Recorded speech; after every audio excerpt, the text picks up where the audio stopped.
নমস্কার বন্ধুরা, কেমন আছেন? আশা করি সবাই ভালো আছেন, সুস্থ আছেন। তাহলে আজকে আবার আরেকটা রেসিপি নিয়ে আমি চলে এসেছি।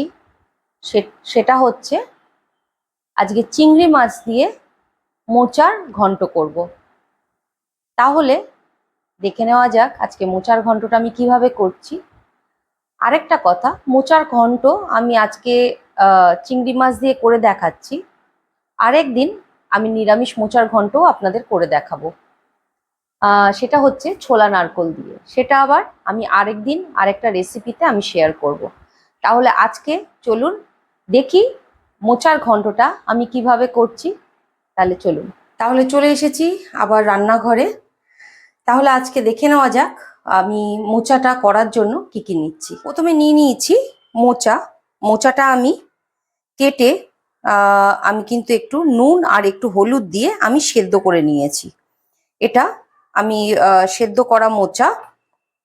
আর এখানে নিয়ে নিয়েছি ছোট করে কেটে নিয়েছি আলু, ডুমো ডুমো করে, আলু তরকারি যেরকম করে ওরকম ভাবে ছোট করে আলু কেটে নিয়েছি। আর এখানে নিয়ে নিয়েছি কিছু চিংড়ি মাছ। আর আমার যেটা লাগছে সেটা হচ্ছে একটু জিরে ধনে বাটাটা নিয়েছি। এটা আমি বেটে রেখে দিই, তো সেই জন্য শিলে বাটা, তো সেটা আমি নিয়েছি। আর ফোড়নের জন্য লাগছে হচ্ছে আমার জিরে আর তেজপাতাটা আমি ফোড়নে দেব না, আমি দেখিয়ে দিচ্ছি। আর এখানে রয়েছে একটু গরম মশলা বাটা, সেটা হচ্ছে এলাচ, লবঙ্গ আর দারচিনি অল্প করে নিয়ে সামান্য একটু আমি কিন্তু বেটে নিয়েছি। নুন, হলুদ, সামান্য একটু দেব লঙ্কার গুঁড়ো, আর ফোড়নে তো আপনাদের বললাম জিরে, গোটা জিরে। তাহলে এবার শুরু করা যাক। আমার গ্যাসে আমি কড়াইটা বসিয়ে দিয়েছি, তো কড়াইটা গরম হয়ে গেছে। আমি দিয়ে দিচ্ছি একটু সর্ষের তেল। এখানে কিন্তু সামান্য একটু সর্ষের তেল দিতে হবে, শুধু আলুটা ভাজার মতো। তেলটা গরম হোক, ততক্ষণে আমি মোচার প্রিপারেশনটা করে নিচ্ছি।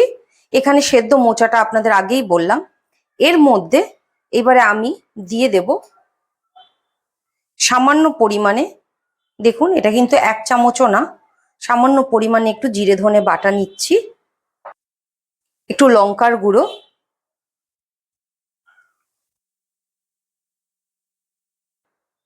কেন সেদ্ধর সময় আমি কিন্তু নুন দিয়েছিলাম, সেটা বুঝে একটু নুনটা দিতে হবে।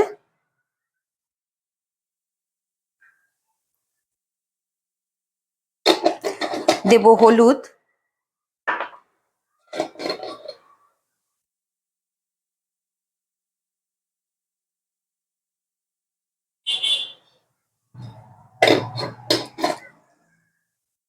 এইবার এই তেজপাতাটা আমি কিন্তু ফোড়নে দেব না, আমি কিন্তু মোচার সাথে মাখিয়ে নেব। আর দেব একটু সর্ষের তেল,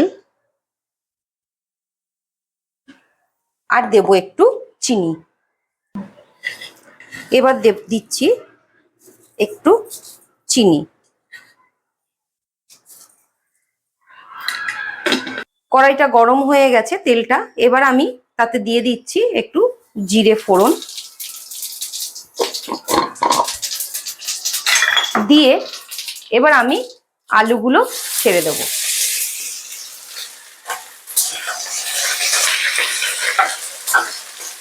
আলুগুলো একটু ভাজা হোক, ততক্ষণে আমি মোচাটা যে মশলা দিলাম সেটা দিয়ে আমি মোচাটা একটু মেখে নেব।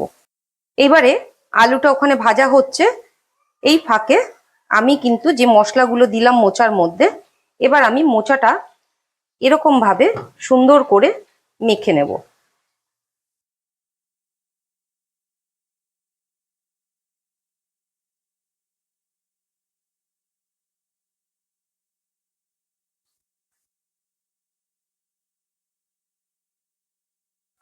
মোচাটা আমি মেখে নিয়েছি সবকিছু দিয়ে। আলুটাও আমার কিন্তু হাফ ভাজা হয়েছে।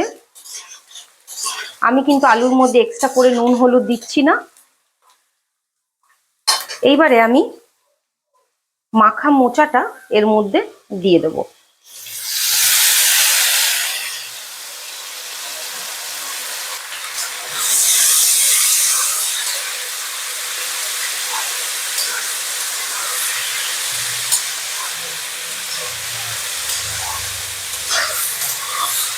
এখানে আর কিছুই করার নেই, খালি মোচাটা যেটুকু জল ভাব আছে ওটা শুকিয়ে নেবার পালা, আর হচ্ছে আলুটা সেদ্ধ হওয়া। আলু এখনো আমার কিন্তু শক্ত রয়েছে, তো আলুটাও সেদ্ধ হবে, তার সাথে সাথে মোচার জলটাও কিন্তু শুকোবে।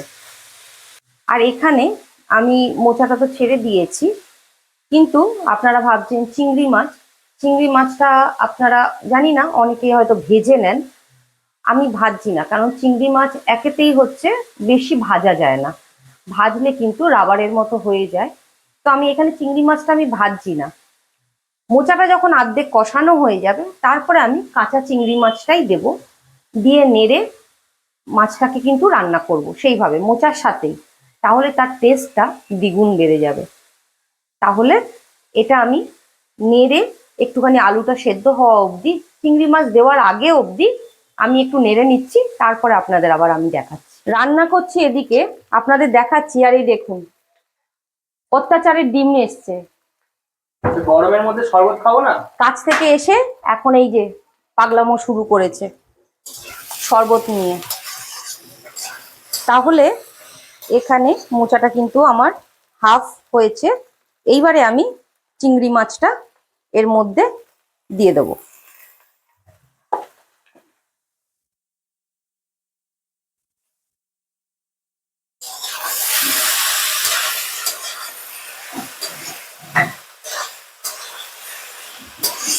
এবারে এটা আলু, মোচাতে যে আলু দিয়েছি আলুটাও কিন্তু হাফ সেদ্ধ হয়েছে, এখনো শক্ত আছে, সেই জন্য আলুটাও সেদ্ধ হবে আর চিংড়ি মাছটাও কিন্তু তার সাথে রান্না হবে। মোচাটা আমার কিন্তু এখানে প্রায় হয়ে এসছে, কারণ আলু গলে গেছে, চিংড়ি মাছও আমার কিন্তু রান্না হয়ে গেছে। এইবারে এর মধ্যে আমি দিয়ে দেব বেটে রাখা গরম মশলাটা, সামান্য পরিমাণেই দিতে হবে, কিন্তু বেশি, এটা জল দিয়ে বাটা বলে হয়তো মনে হচ্ছে অনেকটা, কিন্তু এটা কিন্তু সামান্য পরিমাণেই আছে। আর এর মধ্যে দিয়ে দেবো একটু ঘি।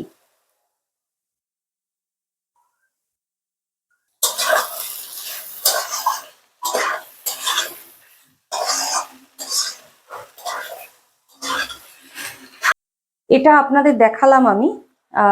এটা আপনাদের যদি মনে হয় চিংড়ি মাছ দেওয়ার পরেও নাড়তে নাড়তে যে জলটা শুকিয়ে গেছে অতিরিক্ত, তাতে আলু সেদ্ধ হবে না, তাহলে আপনারা কিন্তু সামান্য পরিমাণে একটু জল দিতে পারেন আর গ্যাসটাকে লো ফ্লেমে করেও আলুটা সেদ্ধ করে নিতে পারেন।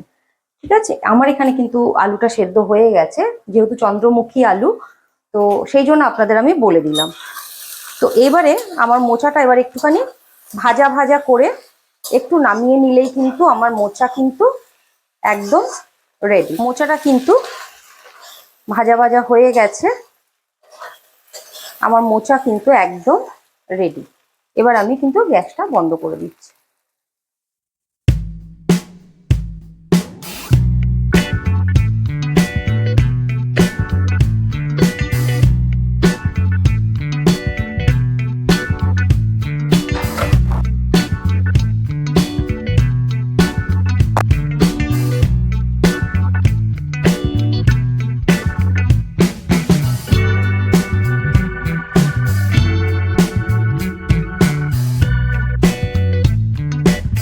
তাহলে আপনারা দেখলেন আমি মোচা চিংড়িটা কিভাবে করলাম।